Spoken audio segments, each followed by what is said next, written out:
ಅಧ್ಯಕ್ಷರೇ, ಕೊನೆಯದಾಗಿ ಮುಖ್ಯಮಂತ್ರಿಗಳು ಇಲ್ಲೇ ಬಂದಿದ್ದಾರೆ. ಇವತ್ತು ಬೆಳಗಾವಿಯಲ್ಲಿ ನಡೀತಕ್ಕಂಥ ಅಧಿವೇಶನ ಸಂದರ್ಭದಲ್ಲಿ ಜಿಲ್ಲಾ ವಿಭಜನೆ ಆಗಬೇಕು ಅಂತಕ್ಕಂಥ ಚರ್ಚೆ ಆಗ್ತಾ ಇದೆ. ಜಿಲ್ಲಾ ವಿಭಜನೆ ಆಗಬೇಕಾದಂಥ ಸಂದರ್ಭದಲ್ಲಿ ಚಿಕ್ಕೋಡಿ ಜಿಲ್ಲೆ ಆಗಬೇಕು ಅಂತ ಒಂದು, ಆಮೇಲೆ ಗೋಕಾಕ್ ಜಿಲ್ಲೆ ಆಗಬೇಕು ಅಂತಕ್ಕಂಥದ್ದು ಒಂದು, ಅದರ ಜೊತೆಗೆ ಬೈಲಹೊಂಗಲ್ ಆಗಬೇಕು ಅಂತಕ್ಕಂಥದ್ದು ಒಂದು. ಇದನ್ನೆಲ್ಲ ನೋಡಿ ಇದನ್ನು ಯಾವುದೂ ಆಗೋದಿಲ್ಲ. ಇನ್ನು ಕೊನೆಯದಾಗಿ ಅದು ಅಖಂಡ ಜಿಲ್ಲೆ ಇರಲಿ, ಇಲ್ಲಿ MESದ ಪ್ರಾಬಲ್ಯ ಹೆಚ್ಚಾಗಬಾರ್ದು. ಇದು ಅಖಂಡ ಜಿಲ್ಲೆಯನ್ನು ಮುಂದುವರಿಸ್ಕೋಬೇಕು. ಆ ಅಖಂಡ ಜಿಲ್ಲೆ ಮುಂದುವರಿಸಿದಾಗ ಇದು ಎರಡನೇ ರಾಜಧಾನಿ ಅಂತ ಹೇಳಿ ನಾವೇನು ನಾಮಕರಣ ಮಾಡಿದ್ದೀವಿ, ಇದಕ್ಕೆ ಮೆರಗು ಬರಬೇಕಾದ್ರೆ ಈ ಜಿಲ್ಲೆಯನ್ನು ಅಖಂಡ ಜಿಲ್ಲೆ ಇಟ್ಕೊಂಡು ನಮ್ಮದೇನು 200 ಕಿಲೋಮೀಟರ್ ಆಚೆ ಕಡೆ ಇದ್ದಾವೆ, ಅದು ರಾಯಬಾಗ್, ಚಿಕ್ಕೋಡಿ, ರಾಯಬಾಗ ಮತ್ತು ನಮ್ಮ ಅಥಣಿ, ಕಾಗವಾಡ ಮತ್ತು ಕೂಡ್ಚಿ ಮತ್ತು ಅದರ ಪಕ್ಕಕ್ಕಿರ್ತಕ್ಕಂಥ ಒಂದು ತೇರದಾಳದ ತಾಲೂಕನ್ನು ತಗೊಂಡು ಒಂದು ಪ್ರತ್ಯೇಕ ಜಿಲ್ಲೆ ಅದನ್ನು ಮಾಡಿ ಆ ಕಡೆ ಒಂದು ಸಪ್ರೇಟ್ ಮಾಡಿಬಿಟ್ರೆ ಇದು ಅಖಂಡ ಜಿಲ್ಲೆ ಉಳಿತದೆ. ಇದೊಂದು ಮೆರಗು ಮತ್ತೆ ಮುಂದುವರಿತದೆ. ಈ ಕೆಲಸ ಆಗಲಿ ಅಂತೇಳಿ ಆ ಭಾಗದ ಜನರ ಹುಷಾರನ್ನು ಮಾನ್ಯ ಮುಖ್ಯಮಂತ್ರಿಗಳಿಗೆ ನಿಮ್ಮ ಮುಖಾಂತರ ನಾನು ತರಲಿಕ್ಕೆ ಬಯಸಿ ನಾನು ಮಾತಿಗೆ ವಿರಾಮ ಕೊಡ್ತೀನಿ. ನಮಸ್ಕಾರ. ಅಧ್ಯಕ್ಷರೇ, ಒಂದಿಗೆ ಕರ್ತಕ್ಕೆ ಹೋಯ್ತು. ಒಂದು ನಿಮಿಷ ಕೇಳಿ.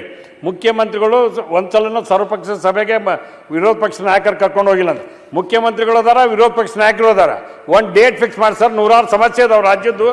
ಮುಖ್ಯಮಂತ್ರಿಗಳು ಮೊನ್ನೆ ಮೀಟಿಂಗ್ ಕರೆದಿದ್ರು, ಮುಂದೋಗಿದೆ, ಅದಕ್ಕೊಂದು ಫೈನಲ್ ಮಾಡ್ತೀರಿ ಅಂತ. ಆಯ್ತು, ಆಫೀಸಲ್ಲಿ ಇರ್ತಾರೆ, ಹೋಗಿ ಮಾತಾಡ್ಬೋದಲ್ಲ ನೀವು. ಅಲ್ಲ, ಆಫೀಸ್ನಾಗ ಅಲ್ಲ ಸರ್, ಹೇಳಿದ್ದಾನೆ, ಯಾಕೆ ಹೇಳ್ತೀರಿ ಸರ್?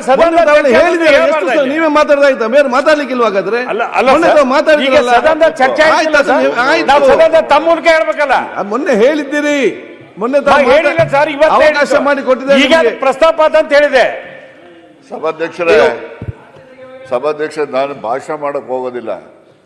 ಇದು 3ನೇ ಬಾರಿ ಇದು ಸುವರ್ಣಸೌಧದಲ್ಲಿ ಬೆಳಗಾವಿನಲ್ಲಿ ನಾನು ಸೌದಿಯವ್ರ ಭಾಷಣ ಕೇಳ್ತಾ ಇದ್ದೀನಿ. ಮತ್ತು ಏನು ಈಗಾಗಲೇ 2 ಬಾರಿ ಸದನಗಳನ್ನು ನಡೆಸಿದ್ದೀರಿ. ಇಲ್ಲಿ ಆಡಳಿತ ಪಕ್ಷದಲ್ಲೂ ಮಾತಾಡಿದ್ದಾರೆ, ಸಲಹೆಗಳು ಕೊಟ್ಟಿದ್ದಾರೆ, ವಿರೋಧ ಪಕ್ಷದಲ್ಲೂ ಸಲಹೆಗಳು ಕೊಟ್ಟಿದ್ದಾರೆ, ಮತ್ತು ಸರ್ಕಾರದಿಂದ ಉತ್ತರನೂ ಕೊಟ್ಟಿದ್ದಾರೆ.